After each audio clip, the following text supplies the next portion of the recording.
Muito bem, então, bom dia a todos. Agradecer hoje, em nome do Hospital Encore, nossa reunião científica, contando com a presença do Dr. Marcos Perillo, que é especialista na área de exercício, vai discutir com a gente muitas informações sobre o teste cardiopulmonar, uma temática fundamental para quem trabalha com prescrição de exercício, não só para o paciente cardiopata, pneumopata, mas também para o atleta.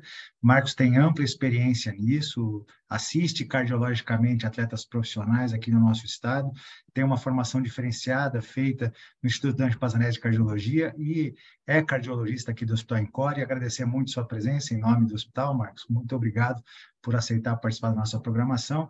Boa aula para você, meu amigo. Bem-vindo.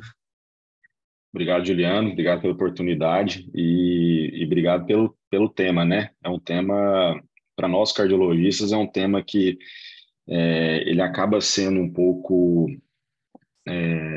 complexo pela quantidade de informações que ele apresenta, né? Então, o tanto que ele é completo e tem seus grandes valores, né? E diferentes valores, ele acaba sendo complexo e, por não ser tão disponível na prática clínica, ele acaba sendo, depois da nossa residência em cardiologia, ele acaba sendo meio que deixado de lado e esquecido pela não prática, né? Aqui em Goiás a gente tem uma grande dificuldade, não só em Goiás, no Brasil inteiro, né? Acho que excetuando aí os grandes centros, a gente tem grande dificuldade em conseguir realizar o exame, portanto a gente acaba pedindo muito menos do que deveria, né? A gente vai ver aqui no escopo da nossa aula. Deixa eu passar, desculpa. Aqui. Pronto. Vou levantar aqui, né, na nossa aula, aqui na nossa exposição, o que é o teste cardiopulmonar, só para relembrar, e também a gente temos residentes assistindo a aula, né? Quais os seus valores, né? Eu coloquei no singular, mas com certeza no plural e com maiúsculo, né? Quais seus valores? As principais indicações, os principais parâmetros que a gente deve avaliar, e aí sim, nesses parâmetros que a gente às vezes se embaralha um pouco, mas que são de fácil acesso nos laudos e até mesmo quando a gente começa a praticar o exame nos gráficos, né? A prescrição do exercício, né? Qual seria o papel do cardiologista na garantia da segurança, né? Lembrar que prescrição do exercício é sempre um termo que gera um pouco de polêmica, né? Entre profissionais de educação física, própria fisioterapia e os médicos, né? Mas só lembrando que o médico ele prescreve os limites, né? Ele prescreve ou aquelas indicações, contraindicações, elegibilidade, mas realmente quem vai prescrever o exercício na sua forma e prática ali mesmo, né? E que realmente vai desenvolver toda a rotina, toda a intensidade e tudo mais, realmente são os nossos colegas que trabalham e têm a formação nisso, né? No caso, né, o educador físico, o próprio fisioterapeuta também. O papel na ciência cardíaca, né, de fato, disparadamente é o tema que mais é relacionado ao teste cardiopulmonar na cardiologia, né? Lembrando que o teste cardiopulmonar ele também acessa aí o nosso sistema músculo-esquelético, nosso sistema pulmonar, né? Mas nós vamos focar aqui mais na parte cardiológica mesmo. E no transplante, né? Que nada mais é do que a evolução aí da insuficiência cardíaca, e nós temos critérios para avaliar prognóstico, gravidade e a indicação do transplante, né? E também achados importantes na avaliação isquêmica, que aí seria algo bem mais rotineiro na nossa prática, né? Nós temos muito mais pacientes em avaliação isquêmica, né? Diagnóstica ou o mesmo prognóstico, ou mesmo pós-evento, onde você já fez angioplastia e precisa delimitar bem os limiares, precisa delimitar bem a carga isquêmica, seja para prescrever a reabilitação inicial, seja para prescrever já a reabilitação pós, né, na fase já 3, 4. E para iniciar, antes da gente entrar nos tópicos mais propriamente dito, esse trabalho interessante, um trabalho chinês que avaliou, tentou identificar todos os trabalhos entre 2002 e 2021, e mostrou esse gráfico aqui bem interessante sobre o quão é crescente, né, o interesse no mundo pelo tema, né, mas em números absolutos ainda baixo, né? Então a gente tem ali em 2002, eles encontraram 44 estudos sobre o teste cardiopulmonar, e isso vem crescendo hoje, em 2020, o último ano que eles avaliaram, já seriam 594, né? E aqui na tabela da direita, na minha direita, talvez na esquerda de vocês, mostrando que o Brasil é o quarto país em produção nesse tema, né? Mas quando a gente destrincha esse trabalho, quando a gente avalia dentro dele, a gente percebe que também está bem concentrado ainda em alguns centros, como na Unifesp, na USP e Universidade de São Carlos também, que é outro local que se apresentou como um grande produtor nesse trabalho, né? O que interfere nessa produção é a dificuldade realmente em conseguir aparelho caro, má remuneração pelos convênios, preço algo elevado, né? Não se compara aos exames invasivos, exames mais complexos, mas comparados a exames mais simples, como o próprio teste ergométrico, né? Ele realmente é um exame mais caro quando é realizado particular, e isso por vezes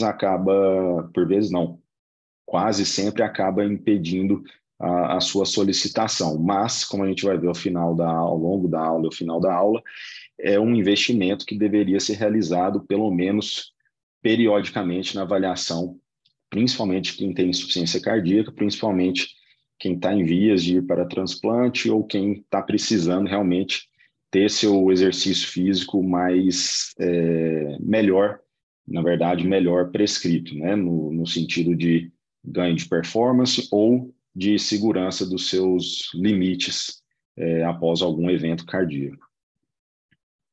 Bem, teste cardiopulmonar, o que é, né? Então vamos começar aqui os tópicos.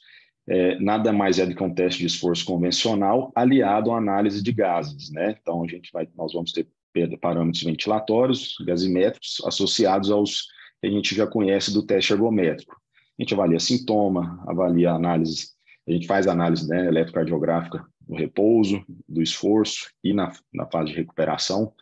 A gente avalia a parte hemodinâmica, né, como que comporta a nossa pressão ao longo do exercício, na fase de recuperação, e como comporta a nossa resposta cronotrópica também nessas fases do teste, né? Pode ser realizado em esteira ou em bicicleta, né, conforme, igual o teste ergométrico, a gente pode utilizar esses dois tipos também. Mais comum disparado, óbvio, a esteira, né? Também pela dificuldade em adquirir um ciclo ergômetro e manter tudo isso sem um volume de exames, né? Na tabela que está aqui também no nosso slide, a diferença entre eles, basicamente, além dessa análise adicional de gases, né? Pela análise de gases, né, a gente consegue, de fato, aferir capacidade funcional, potência aeróbica, né, representada pelo consumo de oxigênio máximo ou pico, né, a gente vai ver a diferença entre os dois, então, na verdade, a semelhança, o limiar anaeróbico, que seria o nosso primeiro limiar, o ponto de compensação respiratória, que seria o segundo limiar, relação ventilação-perfusão, resposta inotrópica, eficiência mecânica, ventilatória, metabólica, tudo isso realmente é aferido, tirando a resposta, na verdade, tudo isso é aferido objetivamente e não estimado, como no teste ergométrico a gente acaba fazendo por fórmulas, né? Então, veja bem, se eu tenho um atleta que alguns segundos ou milissegundos vai fazer diferença na sua volta da maratona, do triatlo, ou se eu tenho algum cardiopata que precisa saber exatamente qual a frequência ele vai estar mais exposto às catecolaminas ou não, para evitar uma arritmia maligna, eu estimar isso por fórmulas num teste ergométrico, eu posso estar trabalhando ele, seja na reabilitação, ou seja no exercício físico rotineiro, na faixa indesejada sem saber, e estar expondo ele a risco. No teste cardiopulmonar, eu determino essas faixas, esses limiares, onde eu vou saber a frequência cardíaca ou vou saber qual a carga que ele pode colocar, vou saber qual o VO2, e hoje a gente tem vários dispositivos que a gente consegue pegar essa informação, colocar nesse dispositivo eletrônico e ele trabalhar exatamente ali nessa faixa do VO2 dele, e ele está sendo assistido de uma forma segura e mais exata no seu dia a dia. Em relação ao valor do teste cardiopulmonar, é o padrão ouro na avaliação cardiorrespiratória, né? Quando a gente está tentando avaliar diferença de dor torácica, será que ela é uma dor pulmonar, será que é uma dor cardíaca, ou será que não tem nada a ver nem com o coração, nem com o pulmão, e a gente vai para diagnósticos diferenciais, trato gastrointestinal ou mesmo osteomuscular. Avalia objetivamente, como já disse, a capacidade funcional, ferramenta essencial, justamente por isso, na reabilitação cardíaca. É um diferencial nessa otimização, como eu disse, no condicionamento físico de atletas, né? Seja profissional, seja amador. Hoje a gente tem uma crescente procura de pacientes doentes ou não, né? Pelo exercício físico e pela competição, mesmo que seja amadora, né? Então, a gente consegue otimizar isso junto com os nossos colegas profissionais da área da saúde, fisioterapeuta, educador físico, né, para gerar esse condicionamento físico mais fino, né? E prescrição de exercício ao cardiopata e até ao pneumopata também. Lembrar que pneumologista também faz muito bem esse exame, né? Aqui, em 2016, aqui para a gente, né, deixar bem claro o valor que tem o teste cardiopulmonar, a American Heart, em 2016, num documento oficial, ela categorizou a capacidade física, né, a capacidade aeróbica, que é representada pelo VO2 máximo ou VO2 pico, né, dependendo do paciente. Eu vou mostrar a diferença deles, como um sinal vital que deveria ser rotineiramente, periodicamente medido, né, avaliado na prática clínica, né? Então, isso se somaria a sinais vitais como frequência cardíaca no consultório, pressão arterial, temperatura quando o paciente está com febre. A capacidade aeróbica, o VO2 máximo, ele deveria ser acompanhado ao longo da vida dos pacientes, porque a gente vai ver aqui na frente que realmente tem correlação direta com mortalidade, com diminuição de algumas, da maioria das doenças, aliás, ou todas as doenças. E aí nem se fala, né, em relação aos cardiopatas, né, que realmente seria obrigatório a gente ter esse dado no cabeçalho da avaliação clínica desses pacientes. Principais indicações: avaliação de dor torácica, dispneia aos esforços, avaliação prognóstica, né, da insuficiência cardíaca, do limiar isquêmico, ajuste de marca-passo também tem seu valor, avaliação perioperatória, avaliação no transplante cardíaco pulmonar, reabilitação pulmonar cardiovascular, avaliação da tolerância e prescrição de exercícios físicos e também dos pacientes com doenças respiratórias. Os principais parâmetros que a gente tem para avaliar: a avaliação do VO2 máximo, que bem semelhante, tem a sua correspondência, vou mostrar para vocês direitinho isso, o VO2 pico, coeficiente respiratório, a relação entre a ventilação e o VO2, ventilação e o VCO2, né, que o VO2 consumo de oxigênio e o VCO2 produção de gás carbônico. Os limiares ventilatórios, a gente tem o 1 e o 2, ou limiar anaeróbico e ponto de compensação respiratório, reserva respiratória, PET-CO2 e o pulso de oxigênio. Vamos falar de cada um. O VO2 máximo, né, como eu já disse, é um consumo máximo de oxigênio pelo sistema periférico, né? Então ele reflete bem a capacidade funcional. Na verdade, ele significa qual a nossa capacidade realmente de consumir esse oxigênio, entregando esse oxigênio de forma adequada.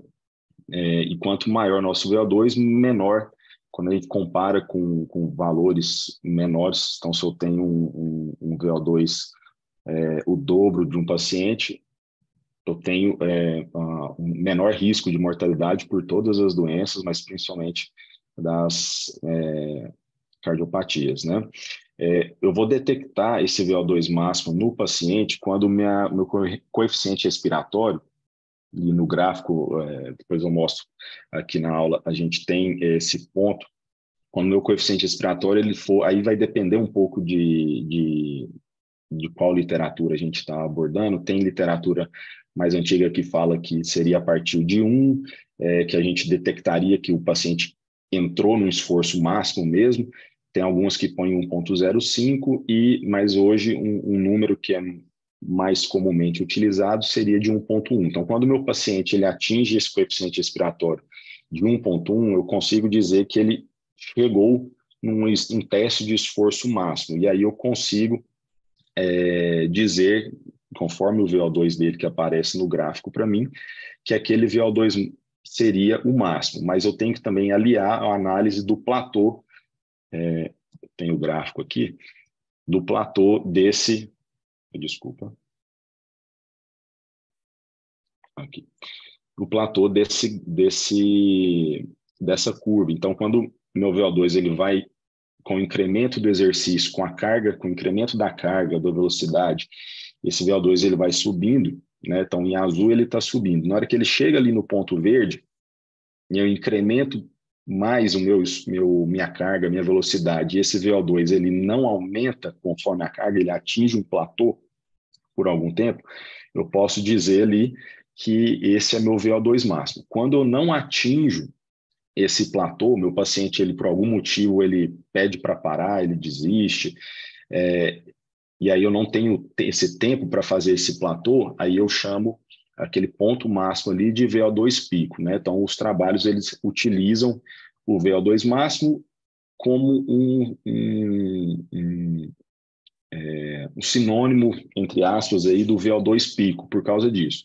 Se eu consigo chegar num esforço máximo, quando o meu coeficiente respiratório passa de 1,1 e eu atinjo esse platô com o aumento da carga, eu chamo de VO2 máximo. Se eu não atinjo, se eu atinjo só o pico e meu paciente não consegue sustentar um pouco para a gente ver se tem o platô, eu vou chamar de VO2 pico. E aí eu posso utilizar os dois para os seguintes parâmetros que vão utilizar o VO2 pico ou o VO2 máximo, tá? Então, quando a gente lê VO2 pico e VO2 máximo, a gente pode utilizar eles como o nosso consumo máximo de oxigênio ali.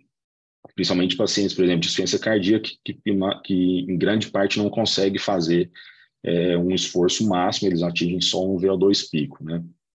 O normal é quando a gente atinge pelo menos 85% do nosso valor predito para a idade, tá? Então, quando eu tenho valor menor que 85, eu preciso levantar a suspeita de alguma doença.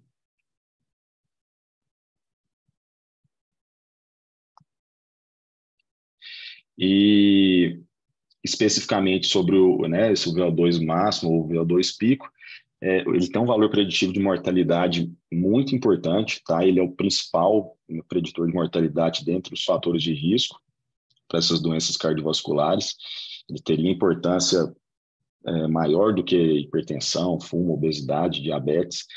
Por exemplo, né, quando eu tenho o paciente ele atinge mais de 13 METs, né, só lembrando, quando eu tenho VO2, eu divido isso, a grosso modo, para a gente aproximar, eu divido isso por 3,5, eu vou chegar no meu valor de MET, né, que é uma unidade igual que a gente tem em quilômetros por hora, unidade de velocidade, o MET seria uma unidade de esforço, né? Então, quando eu atinjo mais de 13 METs, eu tenho um paciente que tem um bom prognóstico, mesmo ele sendo um paciente cardiopata.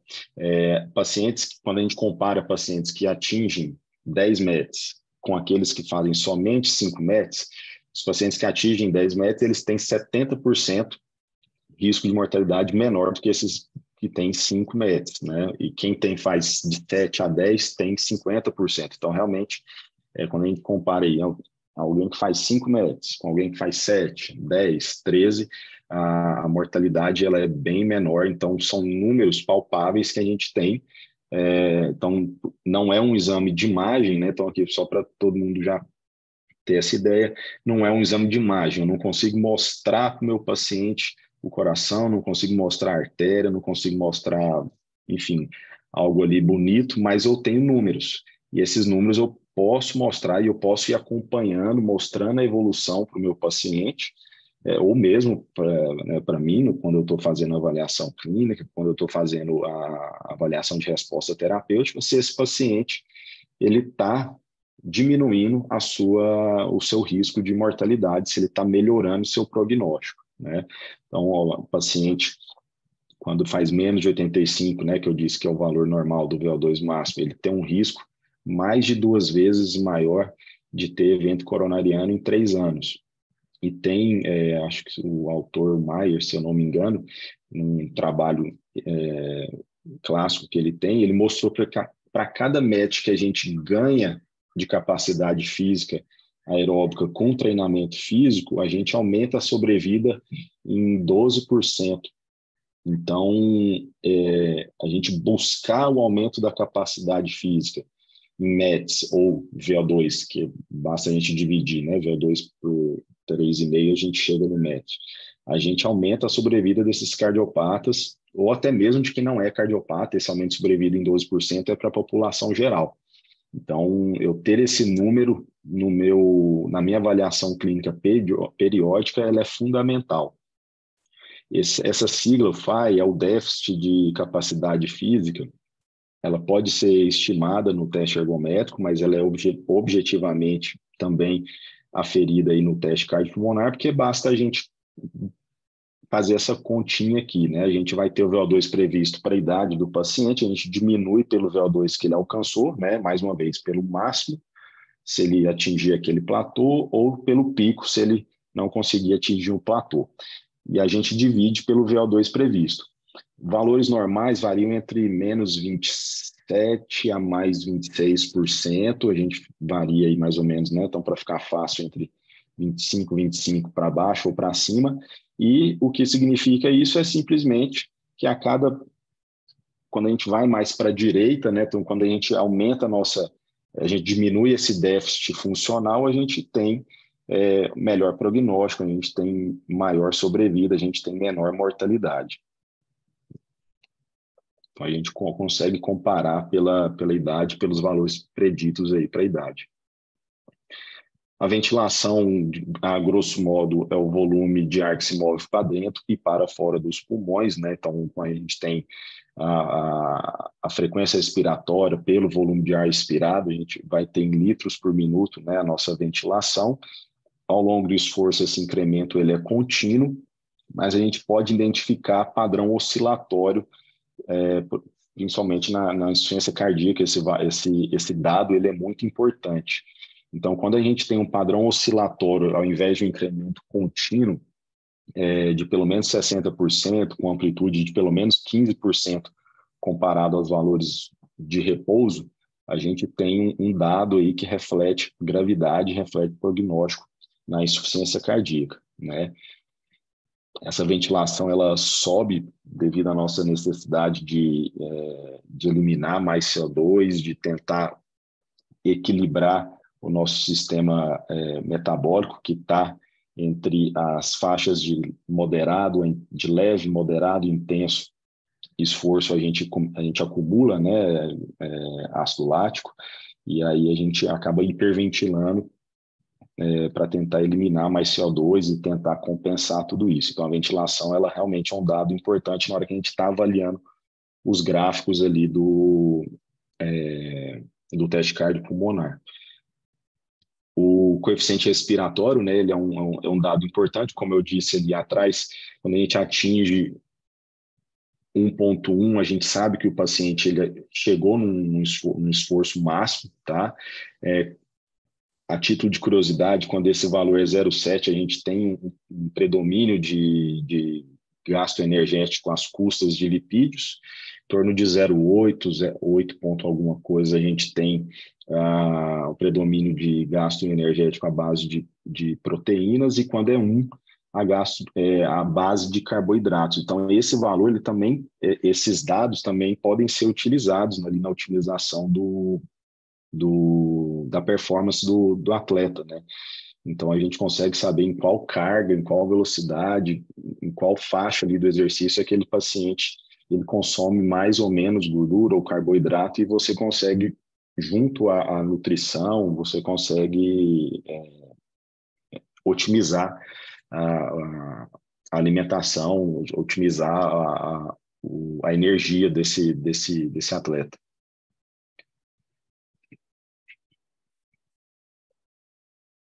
Bem, quando a gente avalia essa relação entre ventilação e o consumo de oxigênio, ou a produção do CO2, a gente acaba avaliando a eficiência ventilatória do paciente, né? Inicialmente, a gente tem, no gráfico, que eu vou mostrar logo em seguida desse slide, a gente tem uma queda dessa relação, e logo depois a gente começa a ventilar mais em busca de mais oxigênio, né? Então, nesse ponto, mostro depois aqui, nesse ponto, nós vamos ter no gráfico ali o primeiro limiar, que é o limiar anaeróbico. Logo em seguida, a gente tem um aumento do CO2 bem pareado com o gráfico da ventilação. Então, a relação ventilação e VCO2 ela se mantém estável, e logo depois a gente tem um segundo ponto, que é o ponto de compensação respiratória, ou segundo limiar, em que a ventilação ela vai, mais uma vez, ela vai ter um aumento abrupto.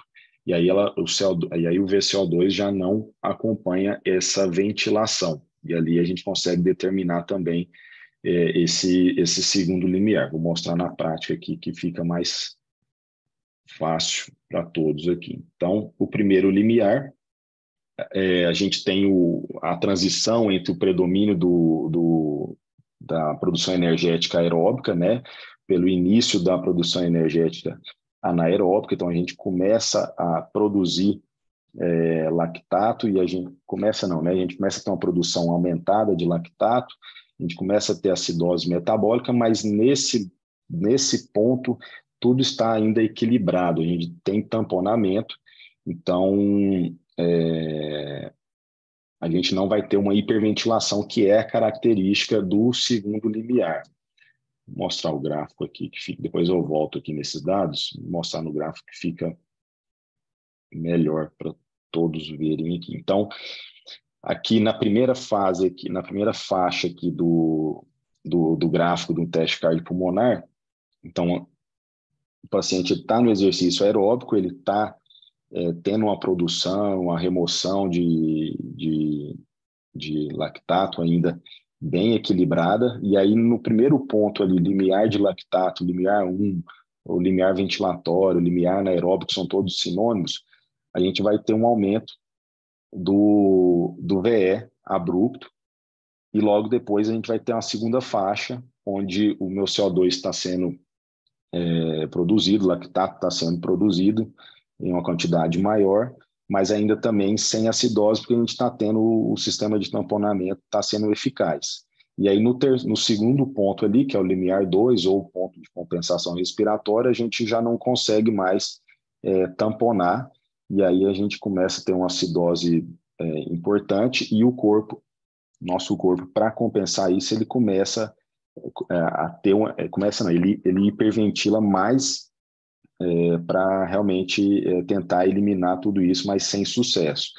Então, quando eu trabalho nessa faixa do meio, eu tenho uma segurança maior na prática do exercício do paciente, né? O mais seguro seria no ponto 1, que é a transição entre o exercício leve e moderado, e a partir do segundo ponto, do segundo limiar, já seria um exercício intenso para muito intenso, onde a gente tem uma exposição muito grande às catecolaminas, justamente por causa desse estresse metabólico, né?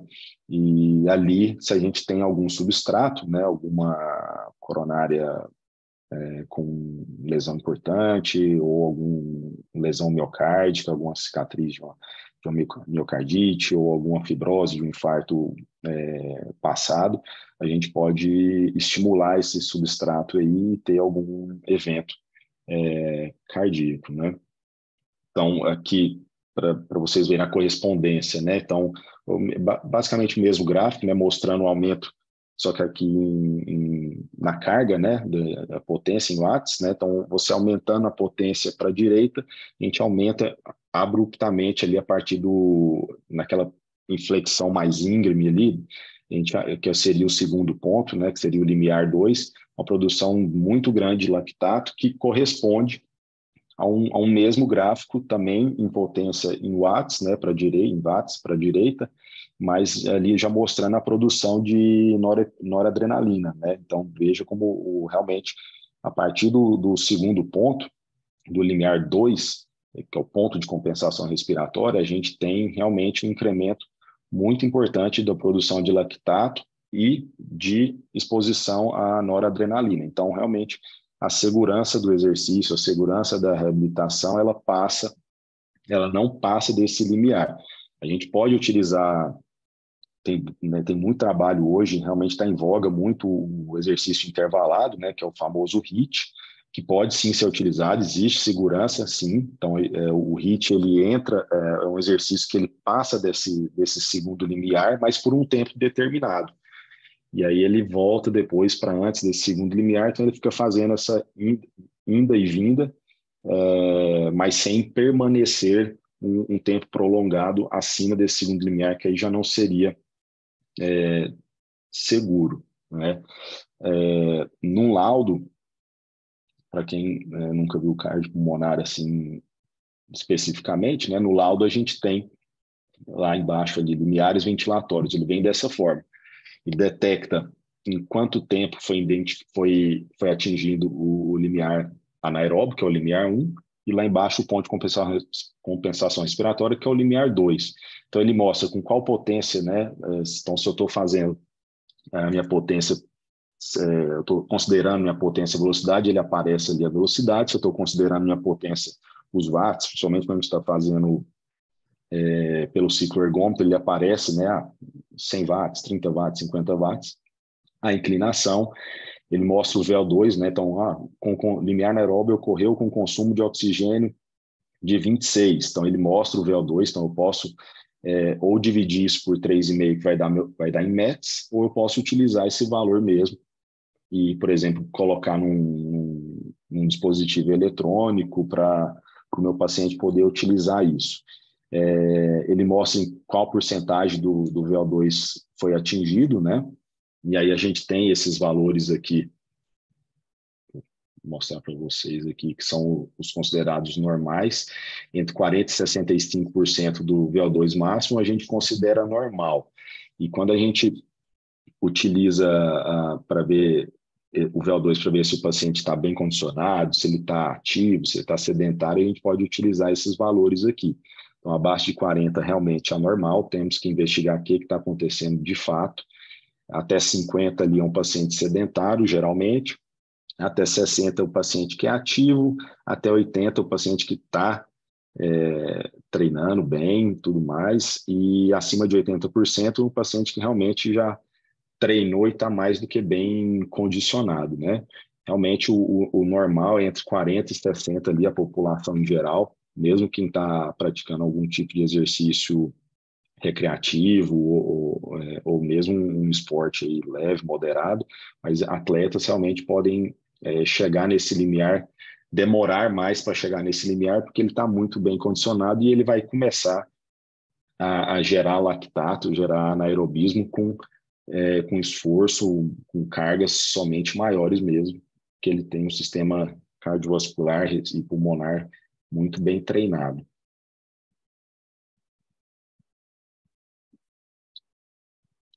Retornar aqui para o... Tá.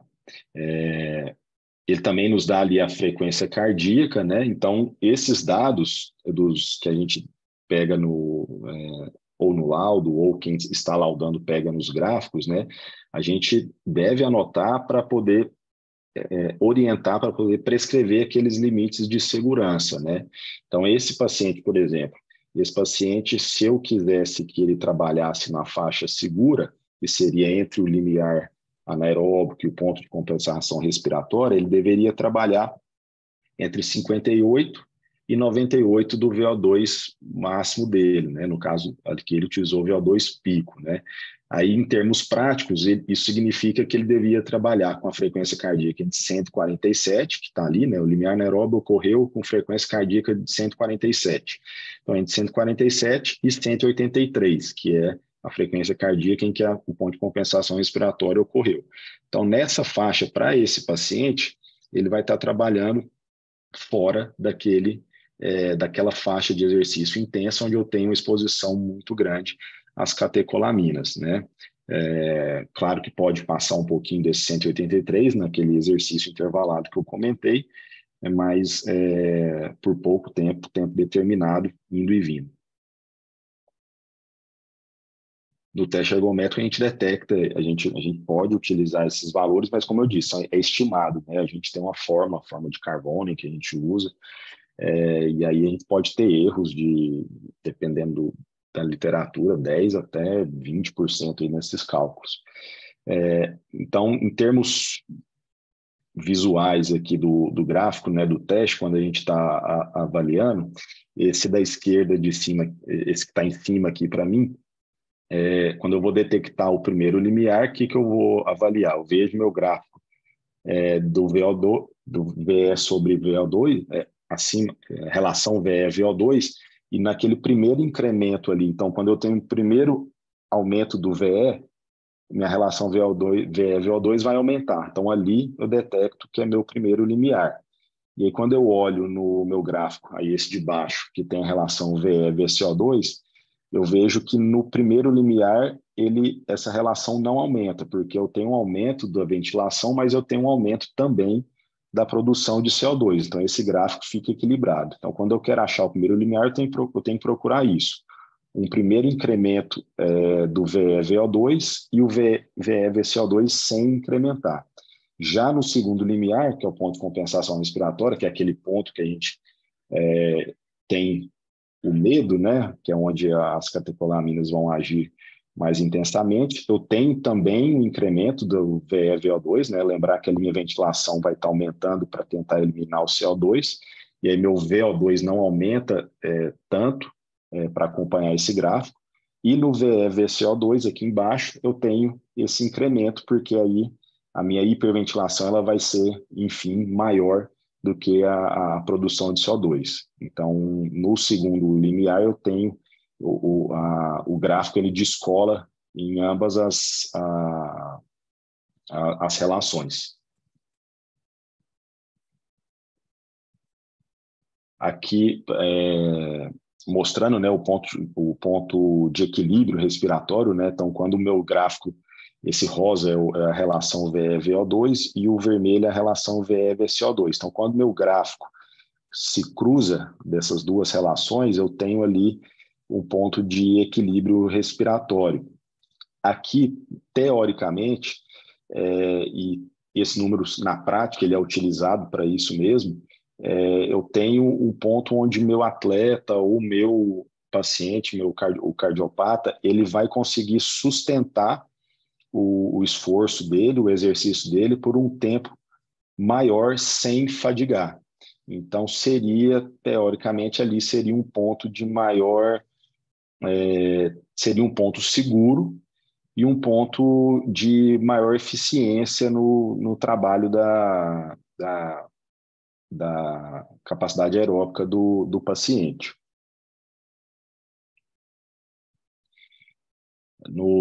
Aqui é só para mostrar, né, na prática como é que aparece lá na tela, né? Então, ali a linha em azul, a gente tem o primeiro limiar e em verde a gente tem o segundo limiar, né?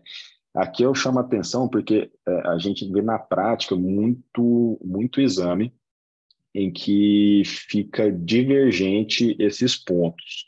Realmente, na prática, a gente acaba tendo alguma discordância em muitos dos exames quando a gente pega e vai olhar o gráfico mesmo, ao invés de olhar só o laudo, né? Então, por exemplo, nesse aí, o primeiro limiar, ele tá bem adequado, que a gente pega a curva azul, é o VE-VO2. Então, O VEVO2, lembrando que ele inicialmente ele cai um pouco, porque eu tenho um consumo ali de oxigênio inicial maior do que o início da ventilação exagerada, digamos assim, e aí depois ele inicia a sua subida. Então, o ponto em azul ali, a linha azul mostrando que o limiar está muito bem delimitada nesse exame, mas o ponto de compensação respiratória nesse exame, a gente vê que depois da linha azul, o gráfico, a curva preta, né, VE, VCO2, ela fica estável, mostrando aquilo, né, que aumentou o VE e e o VCO2 acompanha ela, então fica estável. E aí, de repente, ela sobe.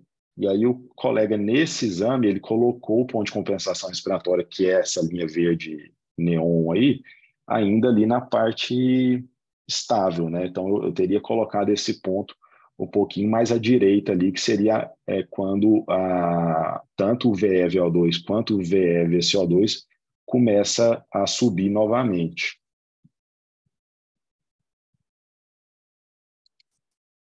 A reserva ventilatória, né, do paciente, que aí vai ser um dado importante para diferenciar a dispneia por causa pulmonar, ela é a relação entre a ventilação e a ventilação voluntária máxima do paciente. Ela é considerada normal quando ela está acima de 20%. Então, as doenças pulmonares geralmente vão ter uma alteração nesse parâmetro aqui. O PET-CO2, ele reflete a ventilação, perfusão dentro do sistema pulmonar, né? Ele é normal de 36 a 42. Durante o exercício moderado, ele vai ter uma elevação padrão, que é de 3 a 8. E a gente vai ter valores anormais, né, na insuficiência cardíaca, miocardiopatia hipertrófica, hipertensão pulmonar, DPLC e doenças pulmonares restritivas. O pulso de oxigênio, que é um dado muito importante, principalmente na avaliação isquêmica, ele, né, lembrando aquela fórmula de Fick, né, a famosa fórmula de Fick, que o consumo de oxigênio ele é igual ao débito cardíaco, vezes a diferença arterial venosa de oxigênio, né, débito cardíaco, frequência cardíaca, vezes o volume sistólico. Então, quando a gente elimina a diferença arteriovenosa de oxigênio, que geralmente, né, aqui abre aspas, né, geralmente ela é estável, né, quando a gente tem anemia importante, a gente tem doenças hemáticas e tal, isso pode alterar, mas a grosso modo a diferença arteriovenosa de oxigênio ela é estável, então a gente acaba deixando ali como uma constante, e aí se a gente joga a frequência cardíaca para o outro lado da fórmula, a gente tem volume sistólico, que é a relação entre VO2 e frequência cardíaca, e essa seria o equivalente do pulso de oxigênio. Então, quando a gente fala em pulso de oxigênio, quando a gente avalia o gráfico do pulso de oxigênio, a gente está indiretamente ali avaliando o volume sistólico. E aí a gente avalia a resposta normal aqui, esse é o gráfico normal de um pulso de oxigênio, né? Você vai incrementando a carga do exercício, ele vai aumentando, mas ele, no esforço máximo ali, ele faz um platô rapidinho e faz um pequeno decréscimo. Mais para frente, eu tenho um outro gráfico que mostra os valores, ele alterado. Ele alterado, ele mostraria um platô mais pronunciado, em vez de ter essa pequena queda, ou ele já teria uma queda muito precoce, também seria um pulso de oxigênio alterado. Tem um gráfico ali que eu vou mostrar para vocês. Entrando já na prescrição de exercício pelo cardiologista, quando a gente pega esses dados do cardiopulmonar, a gente alia, claro, aos dados de sintomas, aos dados eletrocardiográficos, né, que a gente vai ver se o paciente tem arritmia, se ele faz algum tipo de bloqueio. A gente alia a avaliação estrutural do coração, se tem lesão coronariana, se tem realce tardio na ressonância, que pode significar uma miocardite em evolução, ou pode significar já uma sequela cicatricial de algum evento, de um infarto, ou de uma miocardite, por exemplo, ou de uma miocardiopatia hipertrófica que já gerou lesão muscular. alguma sequela de Chagas, e a gente avalia também a função, né? Então, a gente realiza ecocardiograma sempre para ver se tem disfunção segmentar ou global. Então, aliando esses dados, o paciente tem sintoma ou não tem, faz arritmia ou não faz, tem alteração estrutural, que grau que tem disfunção ou não, que grau que tem isso, está numa fase que é reversível, está numa fase que não é reversível. A gente pegamos esses dados e aí, aliado ao que a gente encontrou no cardiopulmonar, qual é a frequência, qual é a carga, qual a intensidade do exercício que esse paciente atingiu seus limiares 1 e 2, e qual o ponto de equilíbrio, né, respiratório, metabólico desse paciente ali, quando o R é igual a 1, a gente pode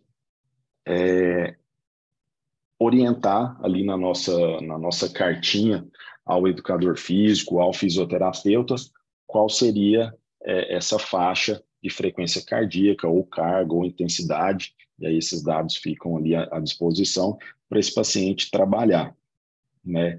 Então, como eu disse, a gente pode utilizar o HIIT também, que passa desse limiar, segundo limiar e volta.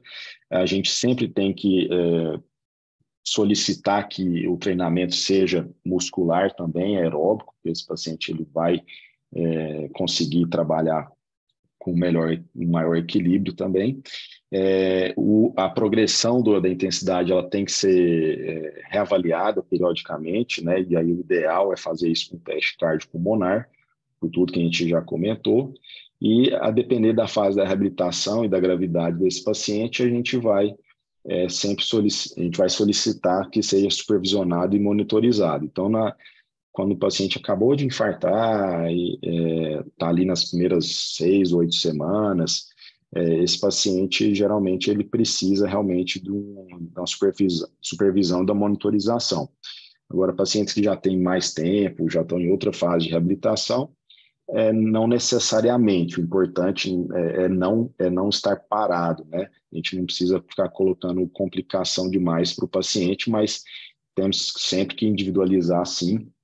E quanto mais recurso a gente tiver, melhor, né? Então, se tiver supervisão e puder todo mundo estar monitorizado, esse seria o ideal na maioria dos casos, mas nem sempre a gente consegue. Na insuficiência cardíaca, padrão ouro na avaliação do funcional da insuficiência cardíaca, né? E aí a gente consegue quantificar a restrição funcional, a gente consegue mensurar a resposta à terapia farmacológica, a resposta à reabilitação. Então, além da prescrição da reabilitação, também checar a resposta desse paciente. Classe 1 para avaliar a indicação do transplante cardíaco, né? E quando a gente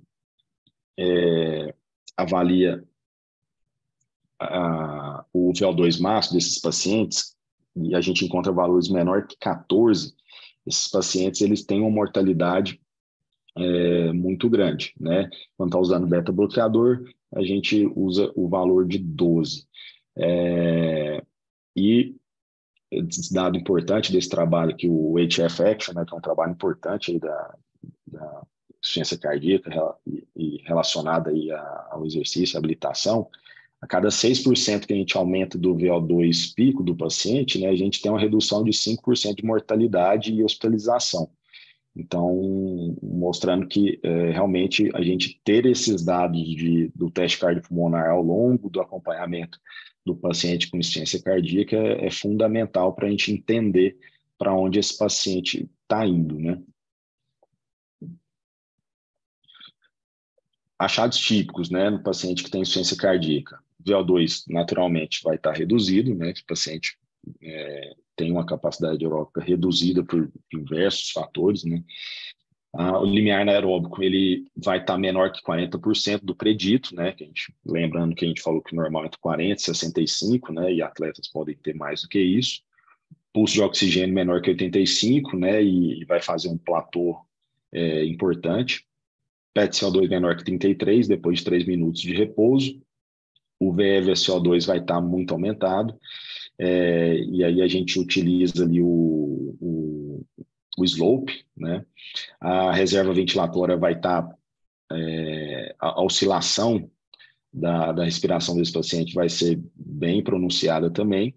A saturação vai estar geralmente normal, pode estar um pouco reduzida, mas geralmente vai estar normal, aí diferenciando das doenças pulmonares especificamente. E a recuperação da frequência cardíaca ela vai ser menor que 16 por minuto, mostrando uma redução da eficiência cronotrópica aí do paciente. A gente pode utilizar a classificação de Weber, que é uma a clássica, né, que a gente utiliza em relação ao VO2. Então, o paciente que tem um VO2 acima de 20 está na classe A de Weber, e aquele que tem menor de 10 ele está na última classe, que é D. Então, comparando esses dois, né, para ficar claro, um paciente em classe A de Weber, ele tem 97% de chance de ficar livre de transplante em 3 anos, já aquele que está na classe D, que é uma redução importante do VO2, ele tem somente 64%. Então, a gente consegue definir essa gravidade aí pela classificação de Weber com o paciente. Esse gráfico aqui ele é de um paciente de 60 anos, dando um exemplo, ele fez um cardiopulmonar, tem um paciente normal, comparando pacientes de 60 anos. Paciente normal, um com insuficiência cardíaca, fração reduzida, e outro preservada. Então, a gente consegue notar aqui que o VO2, ele em pacientes que tem uma condição, né, que tem uma fração de ejeção normal, não tem disfunção diastólica, ele consegue aumentar ao longo do exercício até 9 vezes esse consumo de oxigênio dele. Paciente que tem a insuficiência cardíaca, somente 3,6 no caso da reduzida e 4,1 no caso da preservada. E aí, quando a gente compara com os outros parâmetros, a gente vê que isso não é tão pronunciado assim. Então, quando a gente avalia só a frequência cardíaca, chega a ser algo semelhante. O paciente que não tem insuficiência cardíaca, ele aumenta 2 vezes. O que tem insuficiência cardíaca aumenta 1,5. O volume sistólico, 1,4 quem não tem insuficiência cardíaca, 1,3 quem tem insuficiência cardíaca. A diferença arteriovenosa de oxigênio em quem não tem insuficiência cardíaca aumenta 2,8, quem tem insuficiência cardíaca 1,7, 1,9. Então, mostrando a importância de avaliar o VO2, que realmente é muito diferente entre quem não tem insuficiência cardíaca, aumenta 9 vezes, né, nesse exemplo de pacientes de 60 anos, e quem tem insuficiência cardíaca aumenta 3 ou 4 vezes. Né? Esse gráfico aqui ele é bem interessante, de um trabalho, depois eu mostro para vocês, do Malhotra, né? Contém numa das revisões que eu fiz, mostrar para vocês. Ele mostra que, na parte de baixo, em verde, pacientes que têm baixo risco, pacientes portadores de insuficiência cardíaca, né? Que têm baixo risco de ter um evento em 1 ano. E, na parte de cima, em vermelho, pacientes que têm alto risco, que seria classificado como mais de 20% de ter de mortalidade em 1 ano, né? Então, quando eu tenho, aqui na faixa do meio, pacientes que têm NIRA, né, entre 2 e 4, que são submetidos ao teste cardiopulmonar. Aqui na minha esquerda, a gente tem os pacientes que fazem um teste submáximo, ou seja, aqueles que não conseguem passar, o R deles não passa de 1, né, e preferencialmente quando é 1,1, como eu disse lá atrás, e aqui na direita os pacientes que chegaram num teste de esforço máximo. Então, o que resumindo esse gráfico aqui? Pacientes que têm insuficiência cardíaca e que não conseguem atingir um esforço máximo no cardiopulmonar, a gente vai focar na avaliação da relação VE/VCO2 slope, né? E aí, quando é menor que 30, esse paciente tem baixo risco. Quando é maior que 36, esse paciente tem alto risco de mortalidade. E a gente vai avaliar também aquela oscilação da ventilação. Então, paciente que tem uma ventilação oscilatória, alto risco. Paciente que não tem a ventilação oscilatória, a oscilação da ventilação, baixo risco. Aqui na direita são os pacientes que atingem o esforço máximo. E aí a gente consegue avaliar objetivamente pela hemodinâmica e também pelas variáveis ventilatórias. Então, paciente que atinge um VO2 pico maior que 20, ele está em baixo risco de ter evento em um ano. Pacientes que têm um pico de VO2 menor do que 14 ou menor que 12 quando está usando beta-bloqueador, ele vai ter um alto risco. Paciente que não recupera a frequência cardíaca no repouso, ele tem uma recuperação lenta, menor do que 6, esse paciente vai ter alto risco. Paciente que tem uma pressão arterial no pico menor que 120, refletindo aí uma resposta hemodinâmica inadequada, ele também vai ter um maior risco. Então, esse gráfico é bem interessante para ser utilizado na prática clínica ali no consultório. Esses são gráficos que a gente vê. Então, aqui na letra C, o pulso de oxigênio, né? Então, o paciente, o gráfico verde, a linha verde, é o normal. Ali, o preto, que fez um platô, esse é o paciente que tem um pulso de oxigênio alterado. Então, ele tem um volume sistólico que atingiu um platô antes da hora e bem pronunciado. Esse paciente ele tem que ser avaliado, ou se a gente já sabe que ele tem, por exemplo, insuficiência cardíaca, ele tem um pior prognóstico, né?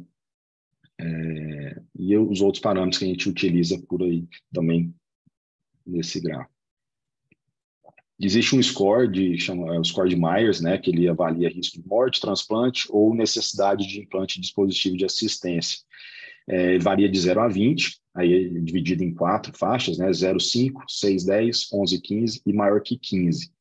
E para vocês terem noção, quando eu tenho o paciente que está no grupo que atingiu um score maior que 15, eu tenho uma mortalidade, esse risco de morte, transplante e necessidade de assistência por dispositivo de 12,2%, e quando eu comparo com aquele do baixo risco, né, que seria de 0 a 5, somente 1,2, então 10 vezes mais.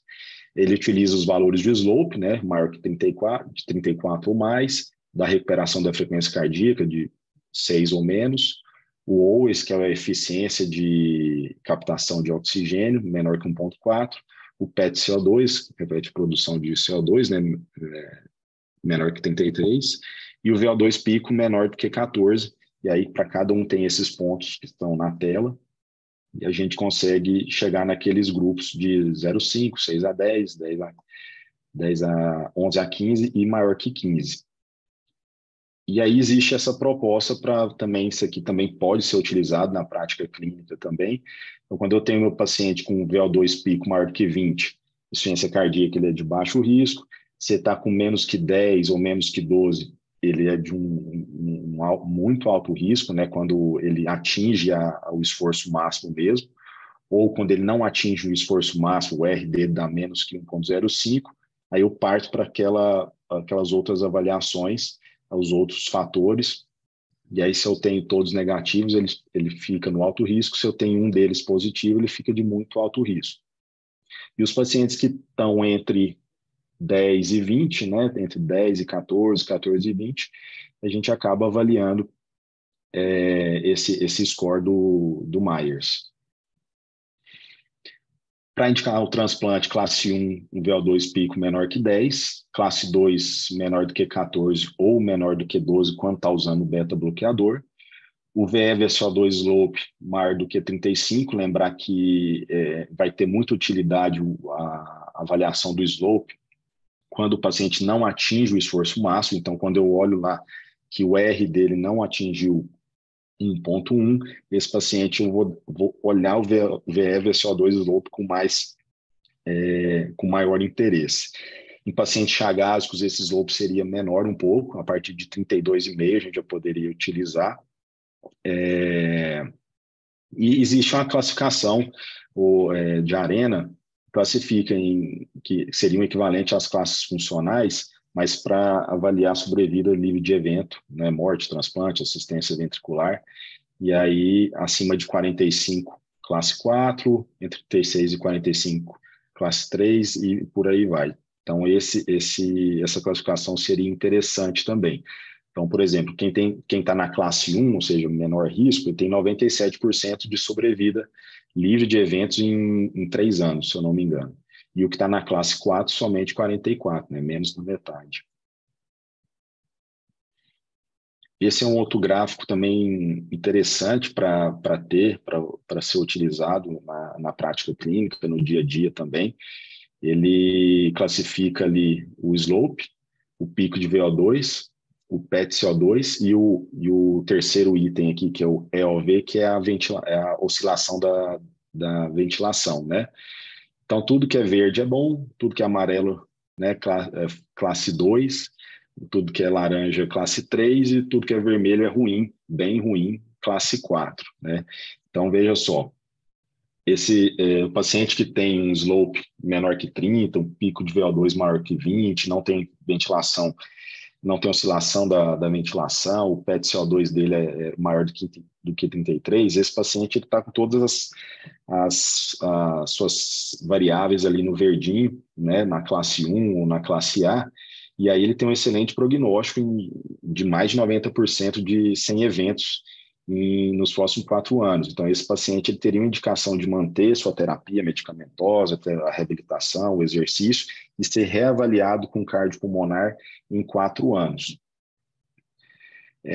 Os pacientes que têm já suas variáveis no vermelho, né, estão slope maior do que 45, um VO2 pico menor que 10, tem oscilação da ventilação, tem um PET-CO2 de repouso menor do que 33, e esse paciente ele tem uma chance maior do que 50% de ter eventos nesses 4 anos. Né? Então, um paciente que tem que ser melhor conduzido ou, quando já não tem recurso, ser bem acompanhado de perto, porque ele provavelmente vai evoluir.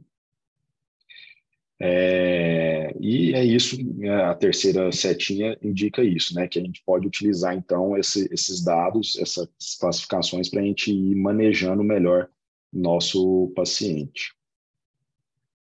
Em relação ao pulso de oxigênio que eu estava, o gráfico que eu queria mostrar, né, então aqui no B1 a gente tem o gráfico, ele sobe, o pulso de oxigênio, o volume sistólico vai aumentando, o pulso de oxigênio vai aumentando, e aí, de repente, ele tem uma queda, né? Isso é patológico. E no B2, que é o gráfico de baixo, o platô, que também é outro tipo de gráfico alterado no pulso de oxigênio. Essa análise do VO2 pela carga, ela é importante na avaliação da isquemia. Então, para cada aumento de 1 watt, de um incremento de 1 watt no exercício, na intensidade, né? Isso a gente consegue fazer muito bem no cicloergômetro. A gente teria que ter um aumento de 10 ml por minuto do VO2, né? E aí, na isquemia, esse valor seria menor, seria de 5 ou menos. Então, isso já seria um indicativo aí de isquemia. Né? Mas isso também, só para lembrar, que pode acontecer nas doenças valvares, miocardiopatias não isquêmicas também, arritmias que vão segurar o cronotropismo e a estimulação elétrica artificial também, má ajustada, que também pode segurar o cronotropismo e isso interferir no volume sistólico e, naturalmente, interferir no pulso de oxigênio. Aqui é o mesmo gráfico, mostrando também essa questão do pulso de oxigênio.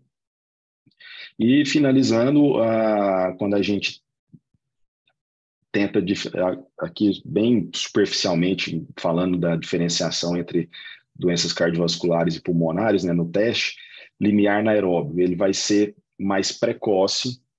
Então, o VO2, no primeiro limiar, ele vai ser mais precoce quando eu tenho uma cardiopatia.